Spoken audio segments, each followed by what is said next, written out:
Lahat ba ay nakatanggap na ng regalo? Yes, lahat ay nakatanggap na ng regalo. Bakit? God gave His only Son to save us. We make and chances we take.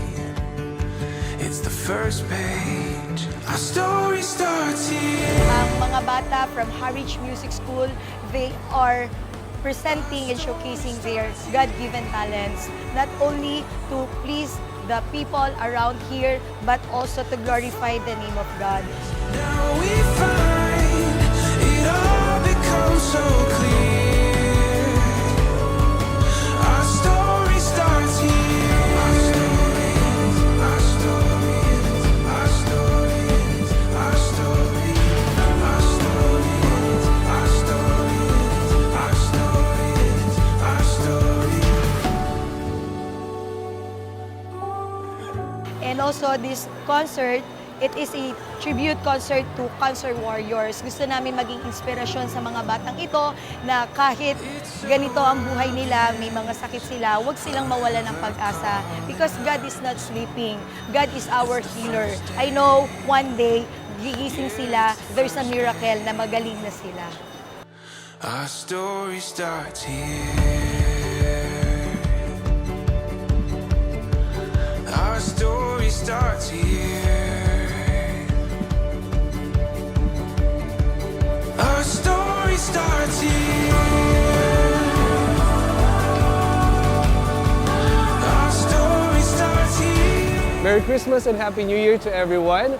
My name is Teacher Harwich. This concert is dedicated to Cancer Warriors. And the reason why we're celebrating this one is to celebrate the birthday of Jesus. Our story starts here. Our story starts right here. Hi everybody, I am Teacher Harwich. Merry Christmas and Happy New Year to everyone.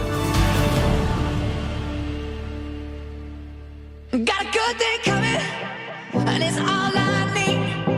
Everything I wanted is in front of me.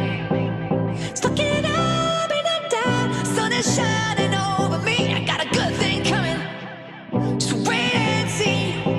It's a good. Hello everyone, I am Teacher Mitch and today we are celebrating the reason for this season. So ano nga ba talaga yung totoong reason bakit tayo nagsa-celebrate ng Christmas? So it is because of Jesus.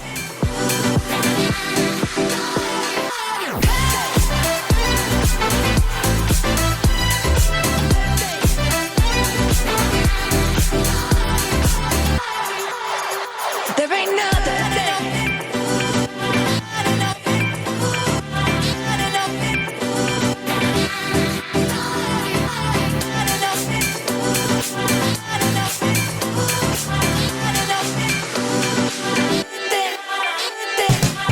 So naging successful naman ang event natin, not because of our wisdom and skills, because of the wisdom and skills that God given to us.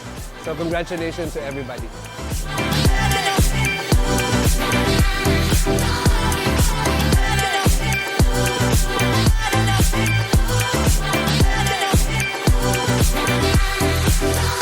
It's contagious, gonna catch it if you know what I mean.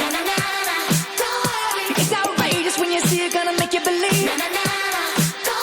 It's contagious. Merry Christmas everyone! Ang wish ko po, sana po lahat po tayo ay magkaroon ng magandang bukas. Nawa po, laging manguna at maghari sa ating buhay ang Panginoong Jesus. Dahil sa lahat po ng ating meron tayo ngayon, siya lamang po ang may dahilan noon. So again, Merry Christmas po sa ating lahat. Have a happy holidays po.